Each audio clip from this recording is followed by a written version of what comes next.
लगारी साहब, एक तो अगेन वही जो बैकडोर राब्तों की और आपको माहौल बनता हुआ दिखाई दे रहा है। दूसरी ये जमहूरी रवैया, आप समझते हैं कि पुरअमन एहतजाज की कॉल है, उस पर आप गिरफ्तारियां शुरू कर दें? क्या पीटीएम जिस वक्त एहतजाज करती थी आपको ऐसा क्रैकडाउन या आपको ऐसी गिरफ्तारियां दिखने को मिली थी? मुस्लिम लीग नून आज जिस तरह से कर रही है मामला लेकर, पहले आपके पहले सवाल का जो हिस्सा है ना, उसके ऊपर मैं टाइम लाइन से एक बात करना चाहता हूँ ताकि ये बात ज़्यादा खुलकर सामने आ जाए। जब साबिक वज़ीर आज़म कैदी नंबर 804 बरसर इक़्तिदार आए थे तो उन्होंने सबसे पहले ये कहा था कि पाकिस्तान की फ़ौज, पाकिस्तान की आर्मी जो है वो पीटीआई के मंशूर पर अमल कर रही है। ये पहली बात थी और हम चौंके थे, क्या फ़ौज का अब ये काम हो गया है कि वो सियासी जमातों के मंशूर पर अमल करे, चाहे वो बरसर इक़्तिदार हों या बरसर इक़्तिदार ना हों।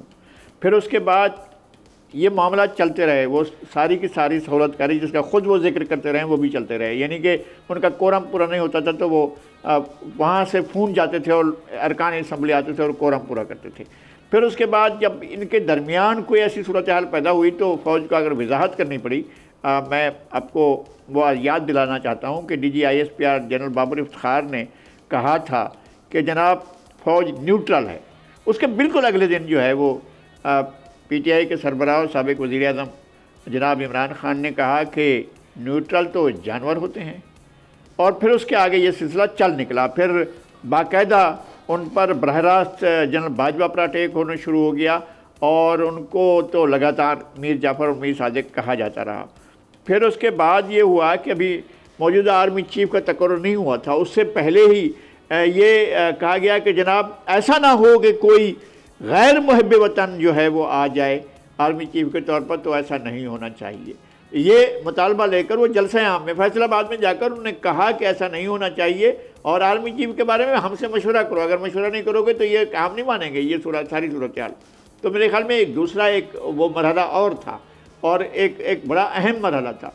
फिर उनको इस मसले के लिए लॉन्ग मार्च करना पड़ा कि आर्मी चीफ उनकी मर्ज़ी का लगाया जाए और सब ये समझ रहे थे कि वो चाहते थे कि जनरल फैज़ जो हैं वो बन जाएं आर्मी चीफ, लेकिन ज़ाहिर है वो सूरत हाल पैदा नहीं हुई और उनका लॉन्ग मार्च जो था वो इस्लामाबाद पहुंचने के बाद वहाँ उनने फिर नई एक कार्ड फेंका और कहा कि हम अपनी हुकूमतों को इस्तीफ़ा दिलवा रहे हैं। और हुकूमतों को इस्तीफ़ा दिलवाने का मतलब ये था कि हम सिस्टम को दीवार से लगाकर हम आराम से खड़ा हो जाते हैं। फिर उन्होंने बात नहीं मानी।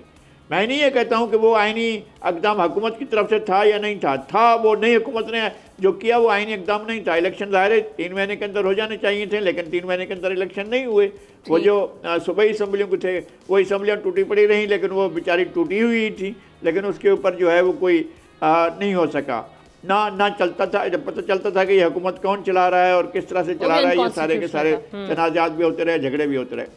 और उसके बाद जो है आज जो सूरत हाल है, आज ये कहना कि जनाब वो नून लीग जो है वो एक नई ख़तरनाक सूरत हाल पैदा कर रही है, वो पीटीआई को और फ़ौज को आपस में लड़ाना चाहती है। अगर आपकी पहले से सुलह थी और अगर आपके अच्छे ताल्लुकात थे और अगर आपने उनके बाहम शीर व शक्कर हो चुके थे या कोई ऐसी सूरत हाल पैदा हो गई थी, तो आप हमें ये सारी सूरत हाल ना बताते जो बाद में पैदा हुई, जब आपने मीर जाफ़र और मीर सादिक और न्यूट्रल का जानवर और ये सब कुछ कहना शुरू किया। आज उसी मुतालबे पर आई हैं मोहतरमा अलीमा खान और हम इसका खैर मकदम करते हैं कि जनाब वो कह रही हैं हमें तो ये सूरत अच्छी लगती है कि फ़ौज न्यूट्रल हो जाए। और हम ये समझते हैं कि जब उन्होंने कहा था कि हम न्यूट्रल हैं तो वो न्यूट्रल हैं। अगर उनके इक़दाम से लगता है कि न्यूट्रल नहीं है तो फिर ठीक है, अपने आप को और ज़्यादा न्यूट्रल कर लें। तो ये जो है ये इदारों के साथ महाजराई का सिलसिला, चाहे वो सियासी जमातें हों या कोई भी हो, वो इस तरह से चलेगा नहीं। मतलब आप ये नहीं कर सकते हैं कि जनाब आप महाजराई जारी रखें और उसको जो है वो अब महाजराई का रुख चेंज हो गया है।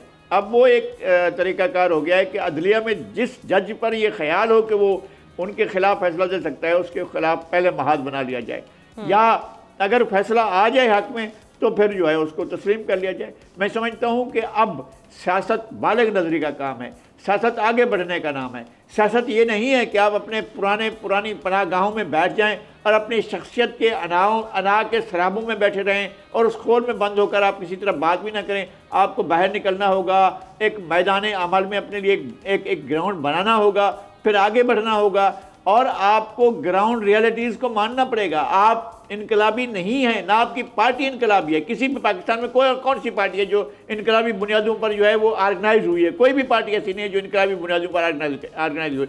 कोई भी पार्टी जो है वो लेनिन की पार्टी नहीं है, कोई पार्टी माओ ज़ेडुंग की पार्टी नहीं है, कोई पार्टी हो ची मिन की पार्टी नहीं है, कोई इमाम ख्वानी की पार्टी नहीं है। कोई भी पार्टी ऐसी नहीं है जो इस तरह से कहे कि जनाब हम सिस्टम को ही चेंज करके रख देंगे।